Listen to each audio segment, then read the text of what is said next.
사자성어 중에 사면초가라고 하는 말이 있어요. 사면초가. 이 말은 아무에게도 도움을 받지 못하는 아주 곤란한 지경에 빠진 것을 가리킬 때 이 단어를 사용을 합니다.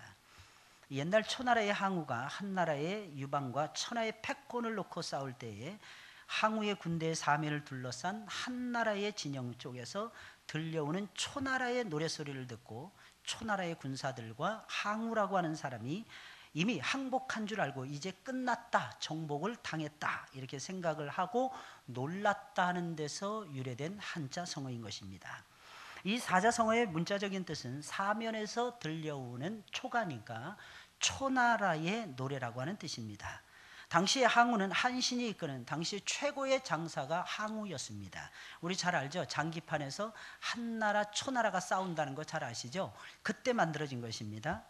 한신이 이끄는, 원래 한신이라고 하는 사람이 항우의 바짓가랑이를 지나가면서 목숨을 건졌다 이런 유래도 있는데, 이 한신이라고 하는 사람이 그때 당시에는 어떻게 보면 항우 다음에 2인자에 가까울 정도로 싸움을 잘하던 용사 중에 용사였습니다. 근데 항우가 이 한신을 버리게 됩니다. 받아들이지 않아요.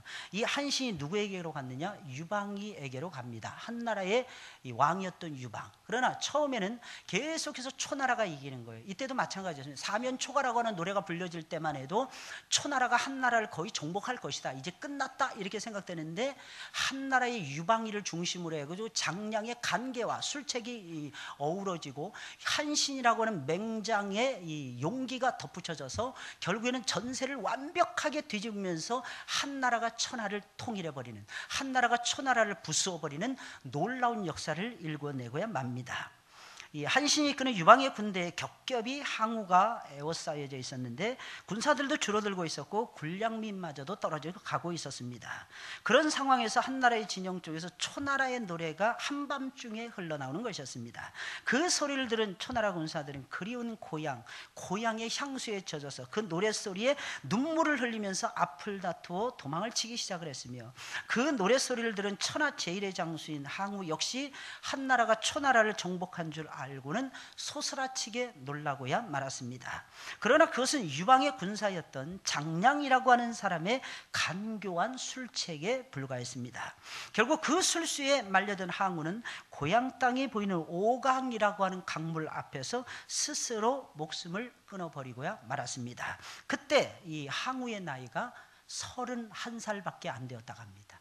31살밖에 되지 않은 이 앞길 창창한 장수가 이제 끝났다 이렇게 생각하고 스스로 목숨을 오강에서 던져버리고 말았다는 것입니다.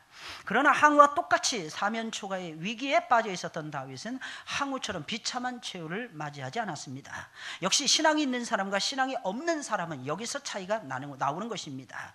게다가 다윗은 항우보다도 훨씬 더 나쁜 상황에 놓여져 있었습니다. 그럼에도 불구하고 그는 마치 뜨거운 불을 가르는 불사조처럼 다시 일어나는 장부의 기계를 보이고 있었습니다.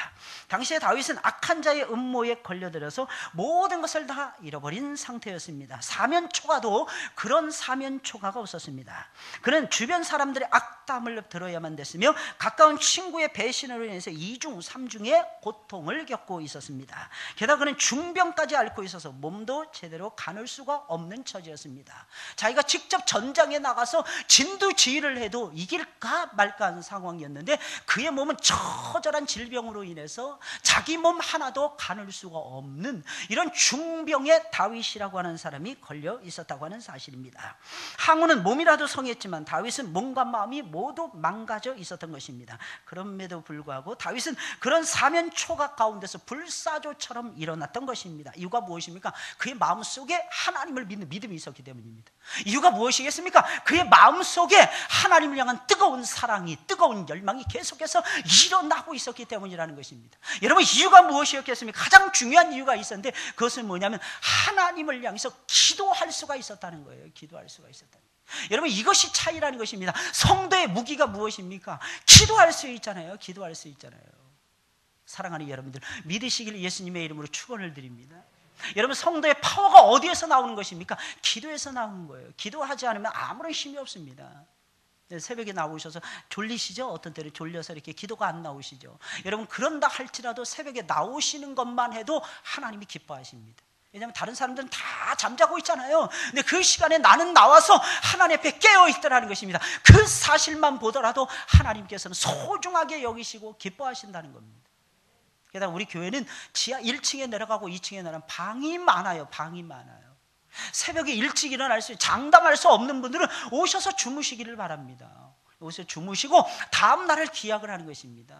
여러분 생각해보세요. 사무엘이 어떻게 해서 훌륭한 인물이 되었습니까? 간단해요. 성전에다가 3살 부려면 그냥 던져버린 거야. 엄마 아빠가. 그때 당시에 대제사장이 엘리라고 하는 사람이었어요. 이름은 멋있는 사람이었어요. 나의 하나님, 나의 하나님, 나의 하나님, 나의 하나님. 그래서 그는 승승장구했습니다. 엘리야살 가문을 전부 다 밀어내고 자기가 그 자리를 떡하니 차지하고 대제사장의 자리에까지 올라갔습니다. 그리고 몇십 년 동안 나라를 평안하게 인도해 갔던 사람이 엘리라고 하는 사람이었습니다. 근데 나중에 끝물에 가서는 영적인 영안도 어두워지고 육신도 피폐해지고 자식 농사도 잘못 지어가지고 나라 살림을 엉망진창으로 만들었던 사람이 엘리라고 하는 대제사장이었어요. 그런데 그의 손에 한나와 엘간나라고 하는 사람은 자기 자식의 미래를 맡겨버립니다. 여러분 이게 믿음이라는 거예요. 이게 믿음이라는 거예요. 여러분 맡길 수 있는 상황에서 누군들 못 맡기겠습니까? 존경받을 수 있는, 존경할 수 있는 상황에서 누군들 존경을 못 하겠습니까? 맡길 수 없는 상황에서 맡길 줄 알아야죠. 존경할 수 없는 상황에서 존경할 줄 알아야 그게 진짜 믿음 아니겠습니까? 그게 진짜 믿음이라는 거예요. 그 진짜 믿음을 한나가 보여주고 있었던 거예요. 그러니까 그 여인 대단한 여인이었어요. 그래서 서양 세계 가면 해나라고 하는 이름이 그렇게 많습니다. 한나라고 하는 이름이 그렇게 많아요. 이유가 무엇입니까? 존경받을 만한 여인이 바로 그 여인이었다는 것입니다. 떡하니 믿음으로 맡기잖아요. 여러분들의 인생 속에서 과연 얼마나 성전에서, 이게 성전이거든요, 사실은 이거. 많은 사람들이 그럽니다. 이거 예배당이죠. 예배당입니다. 그럼 아십니까? 처음에는 성전도 아니었고 성소도 아니었습니다. 처음에는 하나님 앞에 제단을 쌓았어요. 그 제단이 출애굽기를 지나가면서부터는 성소가 되었던 것입니다. 다윗 시대에 접어들면서부터는 성전이 된 것입니다. 나중에는 어떻게 디아스포라 되면서 그것이 회당으로 바뀌어지는 것입니다. 그 다음엔 교회가 되는 것입니다. 교회도 성전이죠. 교회도 성소죠. 교회도 제단이 아니겠습니까? 할렐루야. 저는 그렇게 확신합니다. 구약이 신약이고 신약이 구약이 아니겠습니까? 신약의 말씀으로 구약을 조명해 가야 되고 구약적인 사실을 통해서 신약으로 전개해 나가야 되는 것입니다. 그래서 창세기가 계시록으로 맞물려야 되는 것입니다. 계시록의 말씀이 창세기를 해석해 주어야만 되는 것이고 말입니다. 그랬을 때 저와 여러분들은 말씀이 역사하시는 것을 체험할 수 있을 것이며 성령께서 여러분들의 삶을 기름지게 하시는 것을 체험하고야 말 것입니다. 성령께서 우리에게 보여주시는 위대한 사건이 아니겠습니까? 여러분 어떻게 해야 되는 거예요? 목사님 이거 그냥 예배 단순한 두세 사람이 모인 곳에 아버지께서 함께 하신다 했어요. 두세 사람이 모이는 곳에 우리가 성전들이 모여 있는 거예요. 그럼 더 큰 템플이 이루어지는 거죠. 더 큰 성전이 완성이 되는 거죠. 하나님의 집이, 하나님의 하우스가 만들어지게 되는 거죠. 하나님의 집에 오셔서 여러분 힘드십니까? 기도하세요. 힘든데도 간이 부으신 성도들이 요즘엔 참 많아요. 힘든데도 기도하지 않아요. 얼굴은 다 사색이 되어져 가고 있는데 기도하지 않아요. 그러니까 하나님의 역사를 체험을 못하는 거예요. 새벽 예배 일찍 일어나 자신이 없으시면 교회 방 많으니까 오셔서 주무시길 바랍니다. 아니면 저 유아실이, 따뜻한 유아실이 여러분들을 기다리고 있다고 생각을 하세요. 그러니까 우리 교회 와서 제가 늘 강조한 것이 기도하자는 거였어요. 기도하자는. 그리고 여러분들에게 말씀으로 돌아가자고 말씀드린 거고, 계속 말씀 강해를 들려주는 이유가 하나님의 마음을 헤아리시라는 거예요. 내 고집대로 믿지 말고 내 틀 속에 갇혀 있지 마시고 하나님의 틀 속으로 들어가 보세요. 그 하나님의 틀은요, 성령의 틀입니다. 오픈된 틀이에요. 그러면서도 탁탁 각을 잡는 틀입니다. 그러면서도 형식이 갖추어집니다. 그러면서도 살아서 움직입니다. 그러면서도 오픈되어 있습니다. 그러면서도 옛날의 역사를 고수합니다. 그러면서도 새로운 역사를 만들어가는 것이 하나님의 역사하심이라는 것입니다. 사랑하는 여러분들, 믿으시기를 예수님의 이름으로 축원을 드립니다. 차이가 그예요. 항우 천하장사였더라는 거예요. 근데 다윗이 항우를 능가하는 것입니다. 이유가 무엇입니까? 사면초가의 위험한 상황 속에서도 몸이 지쳐있고 마음이 지쳐있었어요. 몸도 마음도 다 지쳐있었습니다. 모든 것이 다 절망이었습니다. 사면에서 다 에워싸임을 당하고 있었다는 것입니다. 사방에서 전부 다 적들만이 붐비고 있었다고 하는 사실입니다. 그런데 다윗은 뚫고 나갑니다. 항온은 절망을 합니다. 항온은 죽습니다. 근데 다윗은 죽지 않습니다. 다윗은 살아납니다. 그 힘이 어디에서 나온 것입니까? 위에서부터 쏟아지더라는 것입니다. 위에서부터 어떻게 쏟아지는 것입니까? 기도로 쏟아지는 거예요. 기도는 그래서 능력이라는 것입니다. 기도하시는 여러분들이 되시길 예수님의 이름으로 축원을 드립니다. 사면초가의 위험한 상황 극복할 수 있는 방법 딱 한 가지라는 거예요. 하나님 바라보시면서 부르짖는 거예요. 부르짖는 거. 그러면 하나님께서 응답하시겠고 내가 모르는 크고 놀라운 비밀을 너에게 보여주리라. 그러니까 깨닫는 거죠. 깨닫는 거예요. 보는 거죠. 내 눈 주의 영광을 보는 것입니다. 누구의 눈으로요? 내 눈으로 보는 거예요. 내 눈으로 주님의 영광을 보는 것입니다. 이 오후의 시간에 여러분들의 예배를 드리시면서 하나님의 영광이 보여지십니까? 하나님의 역사하시는 손길이 보여지십니까? 이거 못 본 사람은 예배에 실패한 사람들이라는 것입니다. 말씀 안에 떠있는 하나님의 영광을 볼 수 있어야만 되는 것입니다. 아, 내가 이렇게 살아야 되겠구나. 그래서 기도의 자세를 탁 취하는 거죠. 그리고 마음을 조아리는 거죠. 마음을 모으는 거죠. 2중 3중의 고통이 아니라 10중 100중의 고통 속에 놓여져 있다 할지라도 성도는 그 고통 속에서 절대로 죽을 수가 없습니다. 이유가 무엇입니까? 내 주 예수 그리스도께서 살아계시니까, 그분을 향해서 기도의 화살을 쏘아 올릴 수 있으니까 그분이 들어주시는 거예요. 그분께서. 아, 목사님, 우리 예수님께서, 하나님께서 너무 바쁘시지 않을까요? 따라서 하겠습니다. 그건 내 생각이고, 우리 하나님은 좀 바빴으면 좋겠다고 그러시는 거예요. 내가 좀 바빴으면 좋겠다, 얘들아. 내가 너희들로 인해서 바빴으면 좋겠다. 내가 너희들의 기도 소리를 들으며 바빴으면 좋겠다. 내가 너희들의 찬송 소리를 들으면서 바빴으면 좋겠다. 내가 하나님 앞에 아름답게 예배 드리는 그 예배의 광경 속에서 내가 바빴으면 좋겠다. 이게 주님의 마음이시라요. 주님의 마음. 그럼 다윗은 사면초가의 위험한 상황에서 어떤 기도를 드렸기에 사면초가의 위험한 상황을 벗어날 수가 있었던 것입니까? 첫째로 다윗은 빈약한 자를 돌보는 자가 복이 있습니다. 다윗은 참 희한한 기도를 드립니다. 잘 들으셔야 돼요. 빈약한 자를 돌보는 자가 복이 있다고 선포하면서 사면초가의 위기의 상황을 극복해 가고 있습니다. 오늘 본문 1절부터 3절까지 말씀이에요. 빈약한 자를 권고하는 자가 복이 있으며, 이게 무슨 말이겠습니까? 다윗은요, 따라서 해보겠습니다. 또 소리가 작아요. 또 지자랑하네. 다윗은 지금 지자랑하고 있는 거예요. 왜? 다윗은 빈약한 자를 돕는 자가 복이 있다는 거거든요. 그 빈약한 자를 돕는 자가 누굽니까? 바로 자기를 얘기하는 것입니다. 빈약한 자를 돌보면서 지금까지 살아왔거든요. 연약한 자들 다 안았거든요. 교회로만 오기만 하면 전부 다 끌어안았거든요. 이게 다윗의 마음이었더라는 것입니다. 다윗에게 온 용사들은 특징이 있었습니다. 환난을 당하는 자들이었어요. 고통을 당하는 자들이었습니다. 어지럼증을 당하고 있는 자들이었습니다. 육신의 공감을 당하는 자들이었습니다. 여기도 소망이 없고 저기도 소망이 없는 자들이었습니다. 빚진 자들이었습니다. 억울한 일을 당해서 가슴이 늘 답답하다 외치는 자들이었습니다. 그런데 다윗은 그들을 거절하지 않아요. 올 때마다 다윗은 다 받아들입니다. 그러자 10년이 딱 지나가니까 어떻게 다윗의 용사들로 바뀌어지는 거야. 다윗의 용사들. 사랑하는 여러분들 용사되고 싶죠? 용사되고 싶으시죠? 하나님이 여러분들을 받아주시는 거예요. 여러분들이 빈약한 자들이었잖아요. 영적으로 빈약한 자들이었잖아요. 여러분 육신적으로도 빈약한 자들이었잖아요. 물질적으로도 가난한 자들이었잖아요. 그런데 예수님을 만나고 예수님 안으면 머물러 계세요. 하나님이 돌보십니다. 하나님이 먹이십니다. 하나님이 새 힘을 주십니다. 하나님이 이끌어 가십니다. 아무것도 염려하지 마시고 여러분들은 앞을 향해서만 나아가세요. 그러면 주님이 책임져 주십니다. 있어야 될 곳에 있어 보세요. 있어야 될 곳에. 있어야 될 곳에, 머물러야 될 곳에 머물러 계세요. 밥 먹어야 될 자리에 밥을 드세요.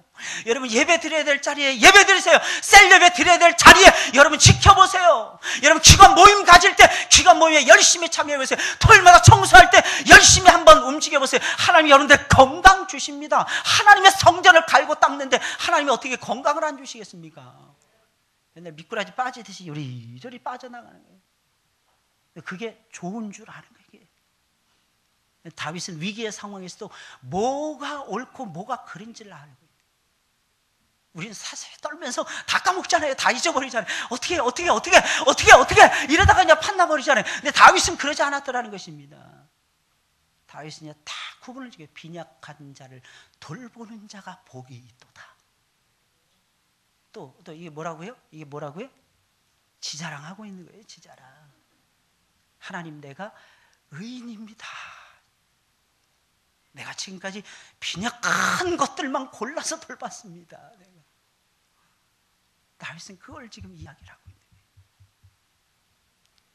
역전시키는 거죠. 반전시키는 거죠. 아무도 그렇게 살지 못해요. 아무도 그렇게 살려고도 하지 않습니다. 근데 다윗은 그렇게 살았어요. 그리고 다윗은 결정적인 순간에 자기의 의로움을 드러내는 것입니다. 하나님, 나 의로운 사람입니다. 하나님, 나 이래봬도 이런 놈이에요. 이런 놈이 망해서야 되겠습니까? 하나님, 지금 하나님을 향해서 항의를 하는 것입니다. 기왕에 프로테스탄트 하려면 이 정도 항의는 하셔야죠.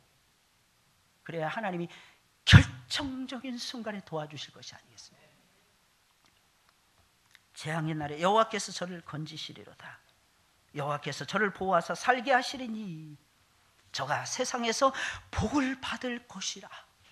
주여, 저를 그 원수의 뜻에 맡기지 마옵소서. 여호와께서 쇠약한 병상에서 저를 붙드시고 저의 병중 그 자리를 다 고쳐 펴시나이다.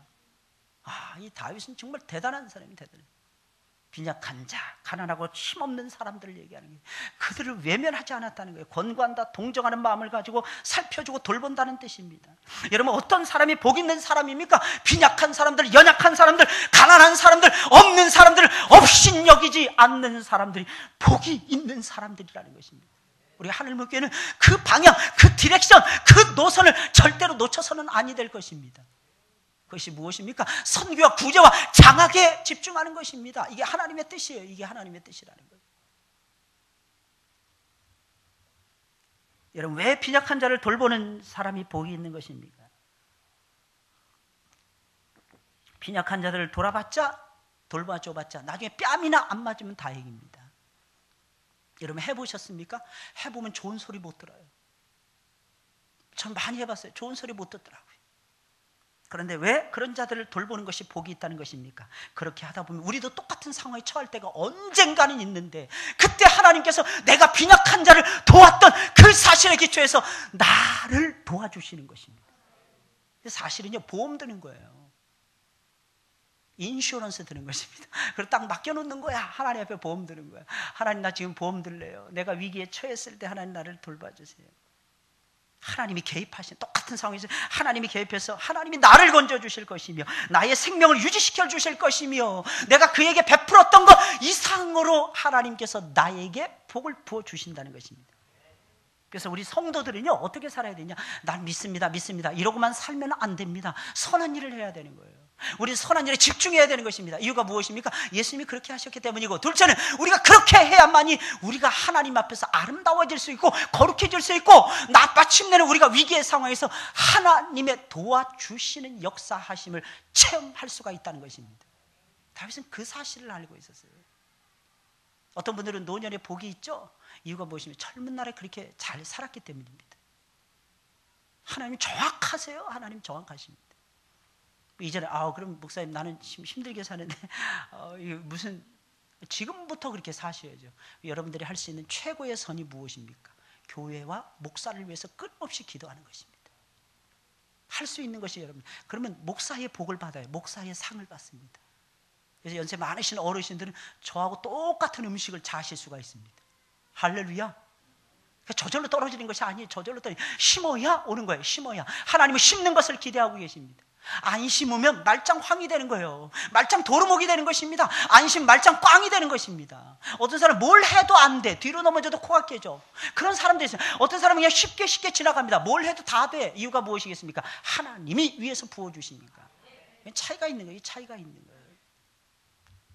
어떻게 보면 빈약한 자들은 하나님이 이 세상에 심어놓은 하나님의 분신들입니다. 분신들. 그런데 사람들은 그것도 모르고 이들을 무시하고 함부로 여기고 업신여기고 있더라는 것입니다. 그런데 그런 사람들을 사랑하며 돌봐주기까지 했는데 하나님이 어떻게 기억하지 않겠습니까? 어떻게 하나님이 돌아보시지 않겠습니까? 사면초가 아니라 백면초가라 할지라도 하나님께서는 돌봐주시고야 말 것입니다. 저는 확신해요. 사방팔방 아니요, 10방 1000방이라 할지라도 하나님께서는 완벽하게 다 도려내십니다. 완벽하게 다 비켜라 그러십니다. 내가 나아가니까 너희들 비켜 그러시면서 하나님 우리를 만나주십니다. 우리에게 하나님께서 복을 부어주신다는 것입니다. 물론 다윗도 처음에는 잘 몰랐을 것입니다. 근데 그렇게 살았어요. 자기도 모르는 사이 그렇게 살았던 거야. 자기도 모르는 사이 빈약한 자를 도왔던 거야. 근데 위기가 여러 번 오잖아요. 한 번이 오는 게 아니잖아요. 한 번 만났는데 하나님 비켜가게 하시는 거야.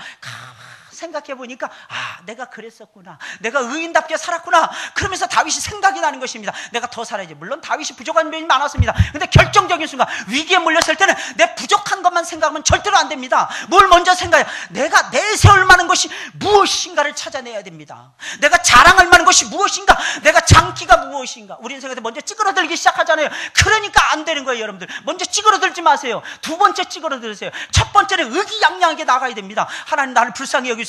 내가 많이 심지 않았습니까? 하나님 나에게 채워주세요. 내가 많이 심지 않았습니까? 그러면 하나님이 어떻게 하시냐? 야, 내가 널 그래, 내가 좀 너 많이 심은 거 내가 알았는데, 야 진짜 미안하구나. 하나님이 그러시죠. 야, 내가 미안하구나. 내가 너한테 어떻게 이 힘든 일을, 야 내가 한 2가지만 주려는데 나쁜 마귀 새끼가 너한테 한 10가지 준 것 같아. 걱정하지 마. 내가 총알같이 날아가서 내가 너를 도와줄게. 하나님이 그렇게 하신다는 거예요. 왜? 우리는 하나님의 백성들이잖아요. 여러분, 하나님의 백성들은 특징이 있습니다. 무슨 특징이 있을까요? 얼굴에 철면피를 까는, 철판을 까는. 그 철판은 예수님이 가려주신 철판인 거예요. 예수님. 예수 그리스도의 공로로 말미암아 의롭다함을 받았다는 거예요. 그리고 예수님을 닮아가기 시작을 하는 거예요. 그럼 여러분 생각을 해보세요. 여러분들이 몇 년을 예수님을 믿었든지 간에 뭐 1000가지, 10,000가지 그리고 모든 것이 다 달라지지는 못했을 것입니다. 그 중에서 한 가지는 달라졌을 거 아닌가? 그죠? 적어도 한 가지는 달라졌을 거 아니겠습니까? 근데 그걸 내세우라는 거예요. 하나님 앞에. 그러니까 저는 그런 것 같아요. 저는 하나님 앞에 한 3년 차 되었을 때 구원의 확신을 하나님이 선물로 주셨는데, 제가 뭐 때문에 구원의 확신을 가졌냐면 3년 동안 모든 예배를 한 번도 빠짐없이 제가 드렸더라고요. 예수 믿고 지금까지. 그래서 31년째 제가 한 번도 빠짐없이 주일 성수하고 있어요. 여러분 생각해보세요. 이거 기적이죠. 이거 아파서도 못 나오기도 하고, 사람들 많이 흔히 변명하는 게 근데 아파서요, 못 나갔어요 막 이러더라고 대부분. 근데 저는 하나님 앞에서 그것만큼 치사한 게 없더라고요. 하나님은 나에게 생명을 주셨는데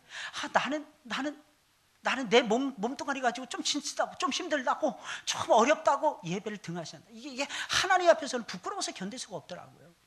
달라진 것이 무엇이냐면 예배를 기뻐한다는 것이었어요. 예배 징그럽죠, 그죠? 예배 길고 짜증나고, 그죠? 오전 예배 드렸다가 오후 예배 드렸다가 새벽 예배 드렸다가, 그죠? 또 그 다음 날이면 또 다시 또 새벽 예배 드리라고, 또 그 다음 날은 또 수요 예배 나오랬다가 금요 기도회도 나오랬다가 미치고 환장하고 펄쩍 뛸 때가 참 많아요. 도대체 나는 어떻게 살라고 하나님 나만 맨날 부르고 계십니까? 이럴 때가, 이런 마음이 들 때가 가끔가다 있더라는 거예요. 근데 저에겐 그런 마음이 없었어요. 그죠? 날 불러주시는 것만 해도 고맙더라고요. 그렇게 감사할 수가 없었어요. 그 예배 드리면서 많이 울었던 기억이 납니다. 앞에서 항상 3번째 자리에 제가 늘 앉아 있었어요. 아니면 성가대석에 앉아 있든지 찬양대석에. 가장 행복했던 게 예배였어요. 예배. 그리고 말씀 본다는 거, 그리고 기도하기 시작했다는 거, 그리고 작은아마 영혼을 사랑하기 시작했다는 거. 잊을 수가 없어요. 잊을 수가 없어요. 이건 보통 사람들이 가질 수 없는 마음입니다. 아무나 가질 수 있는 영광스러운 마음이 아니더라는 것입니다. 오직 하나님을 사랑하고 오직 예수 그리스도만을 공경하며 오직 성령의 역사만을 의지하는 그리스도인들이 아니고서는 가질 수 없는 존귀한 마음이었어요. 근데 그 마음을 내가 품고 있더라고요. 조금 안 좋은 모습 보인다고, 조금 엉뚱한 짓 하고 싶어진다고, 조금 뒷걸음질 치고 싶어 한다고, 그것 때문에 우리가 하나님 앞에 하나님 나 죽을 죄이니, 그러면서 또 그런 사람들이 꼭 고백하는 게 있습니다. 꼭 벌레에다가 비유를 하는 거예요. 벌레만 또 못한 나를 용서해달라고. 따라서 하겠습니다. 벌레보다는 나아요. 100배 1000배 나아요. 맨날 벌레만 또 못한 나라는 거예요. 벌레 뭐예요? 이 충이잖아요. 균이잖아요. 이 징그럽게 이렇게 지나가는, 보기조차도 싫은. 내가 그랬다는 게, 물론 성경에 보니까 야곱을 향해서 야곱의 족속, 야 지렁이 같은 너 야곱아 이렇게 돼 있어요. 야곱의 족속을 지렁이 같다고 묘사하고 있는 내용이 있습니다. 근데 우리 하나님은 우리를 존귀하게 여기세요. 그래서 먼저 나의 존귀함을 토로해야 되는 거예요. 여러분들 존귀한 모습 있죠? 존귀한 모습을 발견해 보세요. 그 변화된 작은 변화. 다른 사람하고 비교하지 말고 옛날의 내 모습과 자꾸 비교하세요. 그리고 하나님 앞에 내려놓으시는 거야. 하나님, 내가 그래도 부족하지만 이 정도로는 변화되고 있습니다. 하나님. 그럼 용기가 생겨요. 그 다음에 예배 또 드리고 싶어져요. 그럼 은혜 받습니다. 또 힘이 납니다. 은혜 받습니다. 또 힘이 납니다. 은혜 받습니다. 또 힘이 납니다. 계속해서 하나님 앞에 달려가게 되어지는 거예요. 그럼 어떻게 될까요? 죽어가던 영혼들도 살아나는 거예요. 그러니까 살리는 거예요. 우리 주님은 살리는 영을 가지고 계십니다. 그래서 예수님이 너무너무 좋은 것입니다. 여기 나오는 다윗처럼 사면 초가에 빠졌을 때 빈약한 자를 돌보는 사람이 복이 있습니다. 사랑하는 여러분들, 이것을 가지고 예수님 앞에 나아가시길 예수님의 이름으로 축원을 드립니다. 둘째로 다윗은 자신의 죄를 하나도 숨기지 아니하고 정직하게 고백하며 사면 초가의 상황을 극복해 나갑니다. 두 번째 자세인 거예요. 처음에는 존귀한 자세는, 두 번째는 아주 비굴하고도 비굴한 자세로 나아가는 거예요. 매를 막 맞을 때 있죠? 사면 초가 위기의 상황, 매 맞는 상황을 얘기하는 것입니다. 매 맞을 때는 어떻게 해야 되는 것입니까? 두말할 필요도 없이 비굴해져야 되는 거예요. 비굴해져야 돼요. 막 살려주세요. 아버지 살려주세요. 아빠 살려주세요. 이런 애들은 덜 맞습니다. 근데 꼭 이런 애들 있죠. 때리세요. 몇 대 맞을래요? 10대요. 10대 막 때리는 거예요. 10대. 왜? 걔가 10대를 선택했으니까. 밀어라. 살려주세요. 살려주세요. 너무 또 비굴하면 또 안 됩니다. 너무 지나치게. 비굴 모드로 가면 똑같은 거니까 그때는 더 패고 싶어져. 더 때리고 싶어져. 그러니까 하나님도 그러시는 거예요. 그리고 적절하게 구사할 줄 알아야 돼. 적절하게. 이 다윗은 그랬다. 4절에 있는 말씀 우리 다 같이 읽어볼까요? 시작. 내가 말하기를 여호와여 나를 긍휼히 여기소서 내가 주께 범죄하여 싸우니 내 영혼을 고치소서 하였나이다. 여러분, 사면 초가의 위기의 상황에서는 내 죄를 인정한다는 것이 쉬운 일은 아니었을 것입니다. 그렇죠? 몰리잖아요. 사람은 몰리게 되면은 자기에 있었던 약점을 드러낸다는 것이 쉬운 일이 아닌 거예요. 게다가 다윗이라고 하는 사람 한 나라의 임금님이었습니다. 게다가 그는 여러 가지 위기의 상황에 몰려 있었습니다. 그런데 어떻게 자신이 지은 죄를 쉽게 인정할 수가 있었겠습니까? 그럼에도 불구하고 다윗은 자신의 죄를 인정을 하며 자신의 영혼을 고쳐달라고 매달렸습니다. 특별히 이 기도를 드릴 때 그는 거의 죽을 병에 걸려 있었습니다. 그럼에도 불구하고 다윗은 자신의 몸을 고쳐달라고 기도하기보다는 자신이 범죄했다는 것을 인정하고 내 영혼을 먼저 고쳐달라고 하나님 앞에 기도를 드립니다. 여러분, 그러셔야 되는 거예요. 위기에 빠졌을 때는 무엇을 하나님, 내 영혼을 살려주세요. 내 영혼을 제발 살려주세요. 하나님, 내 영혼이 죽어 있습니다. 내 영혼이 병들어 있습니다. 내 영혼이 살아나야 되겠습니다. 육체의 병이 들어있잖아요. 그럼 육신의 질병을 고쳐달라고 하나님 앞에 매달리는 것이 정상이잖아요. 그런데 다윗은 그렇게 하지 않았다는 것입니다. 그 육신의 질병이 뭐 때문에 왔는지를 다윗은 알고 있었어요. 이게 무엇입니까? 영혼이 병드니까 육신의 질병이 오는 거예요. 그래서 우리는 영혼을 살려내야 되는 거예요. 게다가 자기의 죄를 고하면서 그렇게 합니다. 다윗 역시 완벽하지 못한 사람이었다는 거예요. 여러분, 완벽하십니까? 여러분, 죄가 생각나십니까? 그 사람 은혜 받은 사람입니다. 근데 한 가지만 생각나면 안 된다 그랬죠. 내가 잘한 것도 생각이 나고 내가 못한 것도 생각이 나야 되더라는 것입니다. 왜? 이유가 무엇입니까? 우리는 잘할 때는 잘하다가도 못할 때는 못하는 족속들이기 때문에 그런 것입니다. 할렐루야. 잘할 때는 한도 끝도 없이 잘합니다. 그러다 못할 때 찌그러들 때 보면 한도 끝도 없이 찌그러드는 것이 우리들이라는 것입니다. 그래서 그때는 죄를 고백을 해야 되는 거예요. 그냥 지나치려고 하지 마세요. 눈 감아치겠지. 다른 사람 아무도 몰라. 아무도 모르긴 하나님이 다 보고 계시는데. 하나님이 아시면, 따라서 하나님이 알면 모든 사람이 다 알게 된다. 다 알게 되는 거예요. 다 알게 되는 거예요.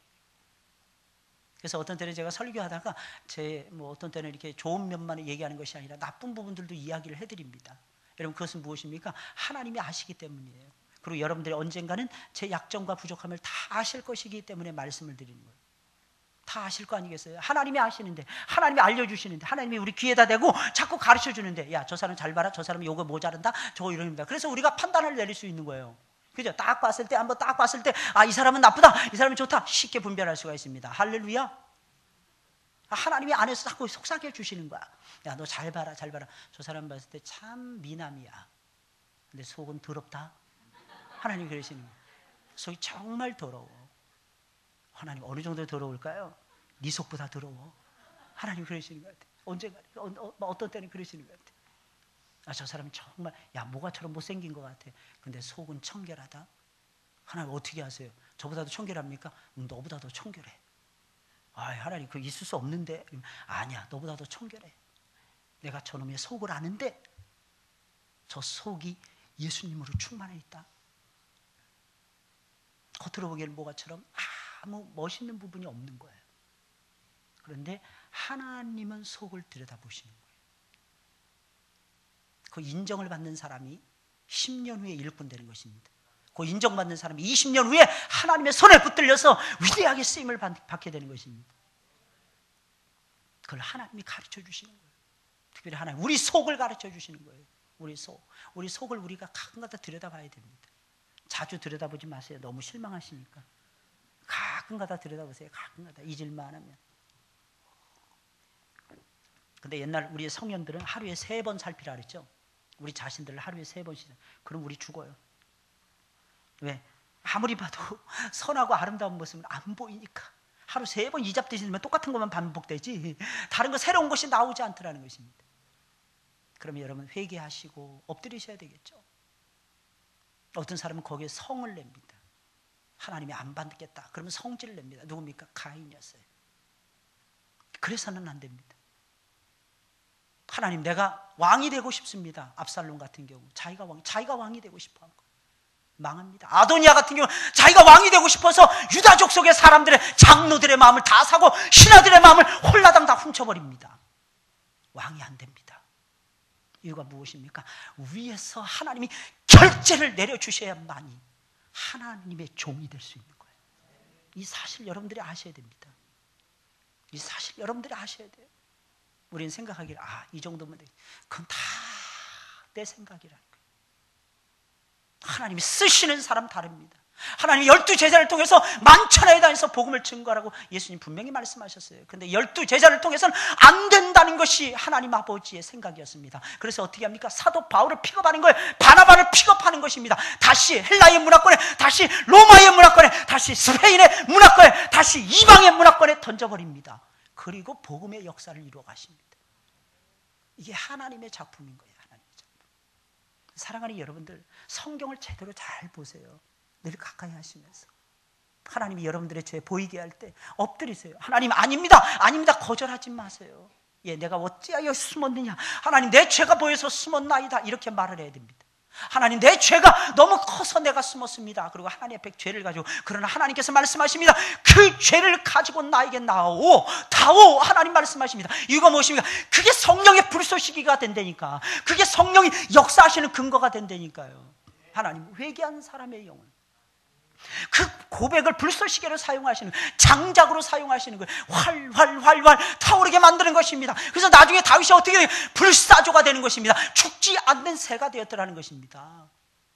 그래서 다윗이, 지금도 다윗 하면은 대단하지 않습니까? 많은 사람, 구약의 인물, 가장 탁월한 신앙의 인물하면 다윗을 꼽잖아요. 누구를 존경하십니까? 다윗. 유대인들에게 다윗, 이방인들에게도 다윗 하는 것입니다. 이 다윗의 언어를 딱 히브리어로 이렇게 분해를 하게 되면 12라고 하는 숫자가 딱 나오는 거예요. 14라고 하는 숫자가, 12가 아니고 14라고 하는 숫자가 나오는 거예요. 다윗만 마태복음 1장에 보세요. 누가 누굴 낳고 다 왕이었습니다. 다 그 앞에 킹이 붙여지지 않습니다. 다윗만 킹 데이빗이라고 붙여집니다. 아브라함에서부터 다윗까지 14대요. 다윗부터 왕들 포로될 때까지 14대요. 원래 14대가 넘었습니다. 근데 14대를 압축시켜버립니다. 왜? 그의 이니셜을 딱 짜보니까 14라고 하는 숫자가 딱 떨어지는 것입니다. 알파벳을 산수와 아라비아 숫자로 바뀌어버리니까 다윗이 중심이 되는 거예요. 이런 믿음이 있어야 돼요.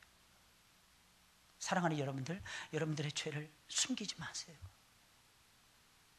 연약한 부분들 내려놓으세요. 혹시 이번에 중직자들로 준비하시는 분들이 계십니까? 하나님이 여러분들 쓰실 것입니다. 준비하고 계세요. 기대하세요. 그러나 여러분들이 뭐가 부족한지를 살펴보세요.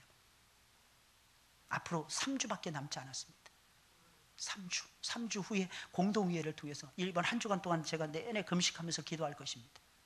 그리고 나서 후보자들을 하나님이 주시는 대로 받아서 제가 적어서 여러분들에게 알려드릴 것입니다. 과연 내가 하나님의 저울에 올려쳤을 때 과연 무게가 나갈 수 있는가? 무게가 나갈 수 있을 것인가? 앞으로 무게가 나가게 하려면, 안 나간다면 무게가 나가게 하려면 어떻게 해야 될 것인가? 왜? 이유가 무엇입니까? 여러분, 중직자들을 어떻게 세우느냐에 따라 그 교회의 역사가 바뀌어지는 거예요. 역사가 바뀌어지는 거예요. 우리 사역자들을 세우는 것만큼 소중합니다. 사역자들을 세워가는 것만큼 소중한 게 중직자들을 세워가는 거예요. 아니, 그 이상이에요. 어떤 때는. 왜냐하면 부교육자님들은 미안한 얘기지만 같이 담임 목사하고 러닝메이트 하다가 뛰어다니다가 안 맞으면 부교육자들은 떠나야 돼요. 그게 운명입니다. 부교육자들이. 그 목회는 담임 목사의 목회지 부교육자들의 목회가 아니에요. 사실은.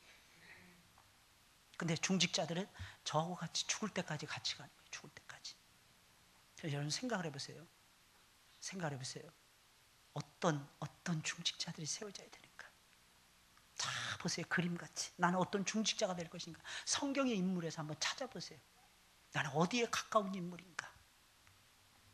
세 번째로, 다윗은 사람들과의 배신과 그것에 대한 절망감을 하나도 숨기지 않고 다 토해내며 그가 만난 사면초가의 상황을 역전시켜 나가고 있었습니다. 본문 5절 9절에 있는 말씀입니다. 나의 원수가 내게 대하여 악담하기를 저가 어느 때나 죽고 그 이름이 언제나 멸망할까 하며 나를 보러 와서는 거짓을 말하고 그 중심에 간악을 쌓았다가 나가서는 이를 광포하며 나를 미워하는 자가 내게 대하여 수군거리고 나를 해하려고 꾀하며 이르기를 악한 병이 저에게 들었으니 이제 저가 눕고 다시 일어나지 못하리라 하오며 나의 신뢰하는 바 내 떡을 먹던 나의 가까운 친구도 나를 대적하여 그 발꿈치를 들었나이다.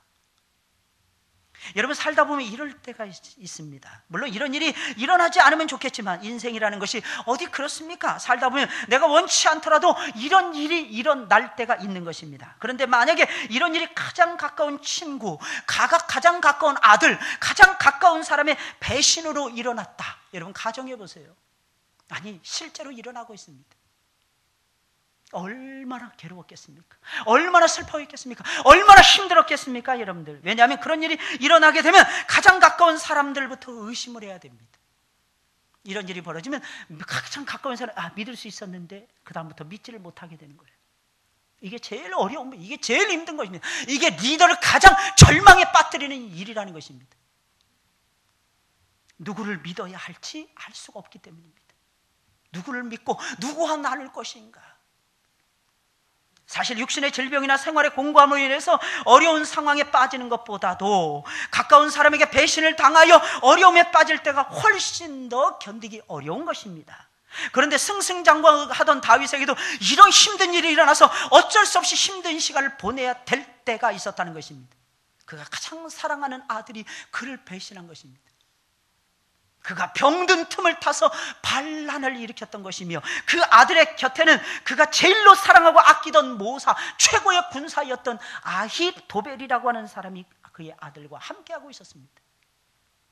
그때 다윗은 엄청난 배신감과 함께 깊은 절망감을 느꼈던 것입니다. 도저히 일어날 수 없는 일이 일어났으니 왜 안 그랬겠습니까? 어떻게 사랑하는 아들이 배신할 수 있겠습니까? 어떻게 사랑하는 신하가 한 통속이 되어서 아비를 배신하고 왕을 배신할 수 있단 말입니까? 그런데 그런 끔찍하고도 끔찍한 일이 실제로 벌어지고야 말았던 것입니다. 이럴 때는 어떻게 해야 되는 것입니까?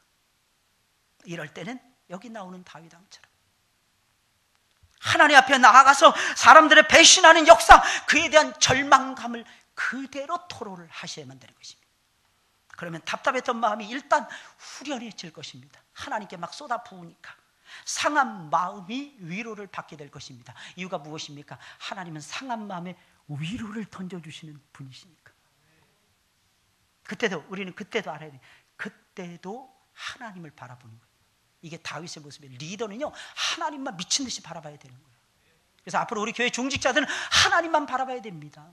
10시 반에요. 주일날마다 오늘도 벌어졌어요. 오늘도. 저 깜짝 놀랐습니다. 10시가 되니까 10시 반 기도했는데 10시가 됐는데 벌써 오셔서 기도하고 계시더라고요. 사무실에서. 우리 교회는 부흥할 수밖에 없습니다. 저는 그런 생각이 들어요. 이 단에 서기만 하면, 설교만 했다면 이 단에 서기면, 다른 단에 서면은 모르겠습니다. 이 다른 단에 가서는 제가 죽을지도 모르겠습니다. 근데 이 단에 서기만 하면 나는 설교에 승승장구할 것이다. 이런 확신이 오늘도 들었습니다. 할렐루야. 이유가 무엇입니까? 여러분들이 저의 영혼을 살려놓으니까. 우리 중직자들은 그런 중직자들이 돼야 됩니다. 옆에서 아론과 훌처럼 팔을 들어서 세워 올려야 되는 것입니다. 목사의 팔을 들어서, 목사의 팔을 꺾는 것이 아니라 여호수아처럼 담대해져서, 그에 따르는 군사들처럼 담대해서 나가라 그럼 나가서 싸우는 것입니다. 이게 뭐예요? 복음 전하는 것이 아니겠습니까? 계속 복음 전하는 거예요. 계속 기도하는 것입니다. 계속 복음에 붙들리는 것입니다. 계속 말씀에 사로잡혀서 계속 사랑을 나누는 것입니다. 계속 선한 일을 감행해 나가는 것입니다. 그럼 열매는 하나님이 허락해 주신다는 거예요. 할렐루야. 여러분 믿으십니까? 믿으셔야 되는 거예요. 믿으셔야 되는 거예요. 여러분, 넷째로 다윗은 나를 일으켜 세워달라고 간구하며 사면 초가의 위기의 상황을 역전시켜 나가고 있었습니다. 나를 세워달라는, 나를. 결국은 다윗이 어떻게 돼요? 자기가 살아야 나라가 산다는 것을 알았어요. 여러분 생각해 보세요. 제가 여러분들에게 저를 위해서 기도해달라, 뭘 의미할까요? 여러분 생각해 보세요. 다윗 목사를 위해서 기도해달라, 뭘 의미할까요? 미안합니다. 서로 기도하는 거 잊어버릴 수도 있습니다. 근데 다른 건 다 잊어버려도 다윗 목사를 위해서 기도하는 것만큼은 여러분들이 놓치지 말아야 됩니다. 무엇 때문입니까? 제가 건강해지죠. 그죠? 그러면 제가 잘 먹고 잘 살죠. 그죠? 그래서 여러분들 기도 안 하시는 분들, 저를 위해서 기도 안 하시는 분들, 그게 배가 아파서 기도 안 하시는 거죠? 그렇지가 않은 거예요. 제가 강건하고 하나님 말씀 앞에 서 있고 여러분들에서 쉬지 아니하고 축복의 기도를 계속해서 하나님 앞에 올려드릴 때 여러분들의 영혼이 잘 되고 범사가 잘 되고 여러분들의 삶 속에 복이 내리는 거예요. 복이. 그래서 한 덩어리가 되는, 저하고 여러분들이 하나가 되는 거예요. 그때 하나님이 얼마나 기뻐하시겠어요? 다윗은 나를 세워달라고 고백을 합니다. 다윗 일신의 영광 다 누렸던 사람이에요. 지금 하나님 곁에 가도 다윗은 하나도 꺼릴 것이 없는 사람이었습니다. 다 누려봤어요? 다윗이라고 하는 사람. 무엇을 더 원하겠어요? 이 세상에서 무엇을 더 원하겠어요? 나를 세워달라고 기도했겠습니까? 간단합니다. 다윗이 섰을 때 이스라엘이 살아나더라는 거예요. 이스라엘을 살리고 싶은 거예요. 다시 말씀드리면 다윗의 마음속에는 이스라엘 나라라고 하는 공동체를 살리고 싶었던 것입니다. 하나님은 하나님 나라 선포하시면서 우리에게 교회라고 하는 공동체를 이루게 하셨어요. 이 교회를 여러분들이 우습게 여기시면 안 됩니다. 우리 예수님께서는 이 교회에다가 목숨을 다 걸어버리셨어요. 이 교회를 때문에 예수님이 돌아가신 것입니다. 12명의 제자들을 살리고 싶어서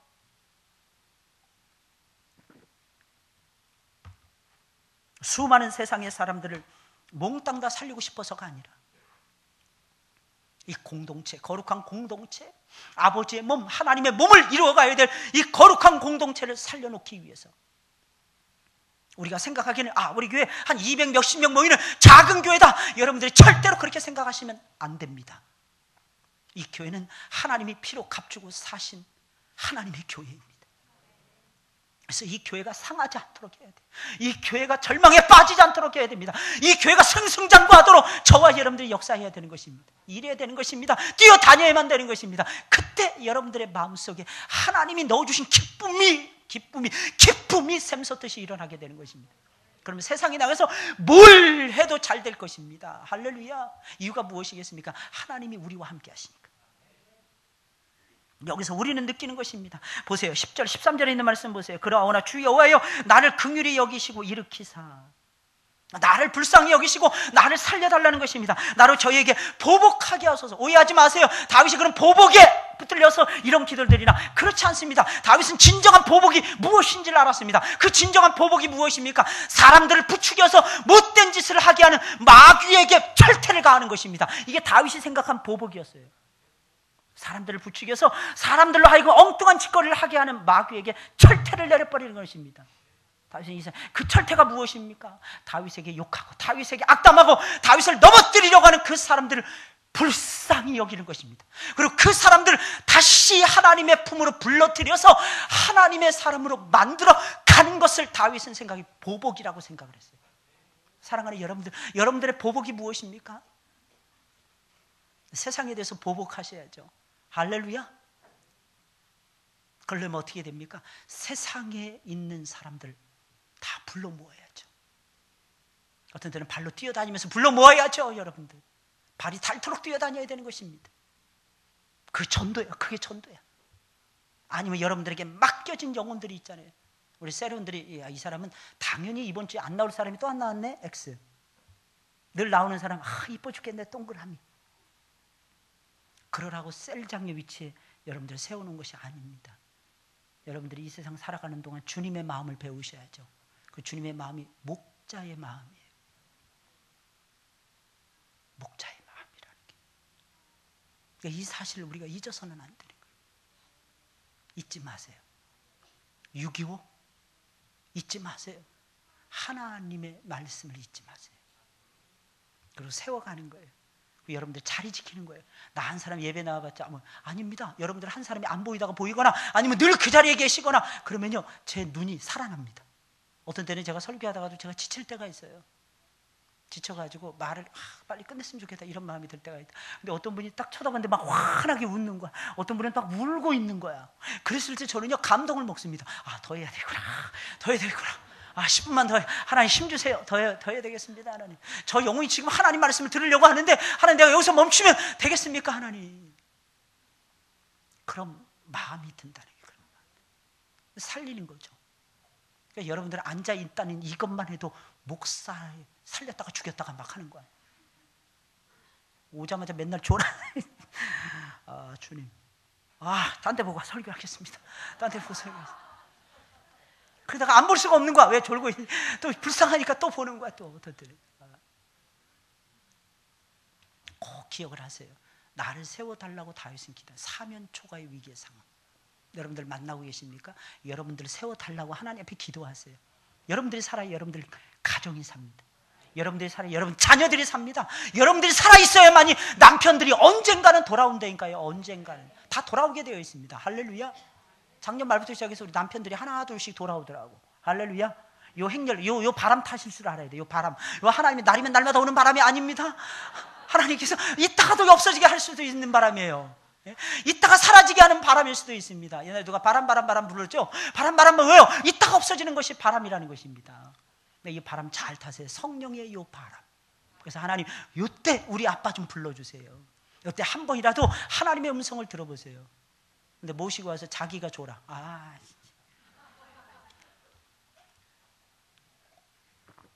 따라서 하겠습니다. 목사님 어떻게 하셨어요?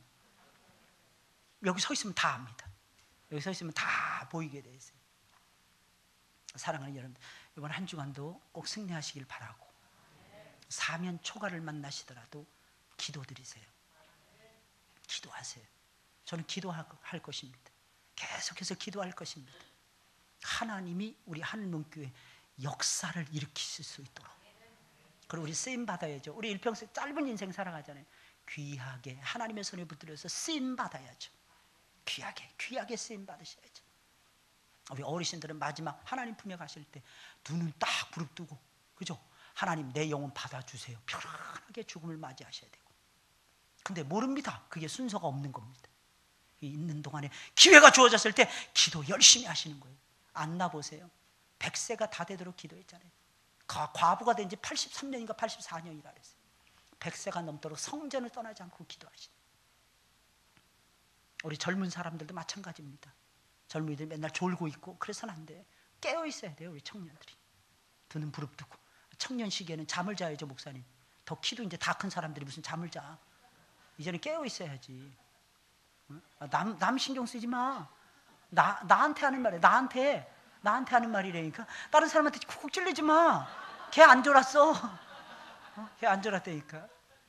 우리에게 주시는 하나님의 음성으로 받으셔야 돼. 우리 하나님 살아계시고 여러분들을 사랑하십니다. 나중에 생각해 보세요. 나중에 우리 교회가 1000명, 2000명 막 구름처럼 막 몰려. 매주마다 새로운 분들이 오십니다. 지금도. 하나님께서 금방 1000명 금방 넘겨요. 제가 보기엔 2000명도 금방 넘기고 하나님의 일을 우리 교회가 크게 감당해낼 것입니다. 그럼 여기 모여있는 모든 분들이 다 중직자가 돼야 돼요. 그 날을 꿈꿔보세요. 그 날. 멋지지 않습니까? 저는 항상 300의 용사들을 300의 장로님들을 달라고 기도합니다. 300의 용사는 300의 장로님. 그렇다고 오해하지 마세요. 목사님 아무나 막 세우다니요. 교회에서 어떻게 그럴 수 있습니까? 하나님이 허락하시는 사람들만 세워가요. 그게 하나님의 뜻입니다. 믿기를 예수님의 이름으로 축원을 드립니다.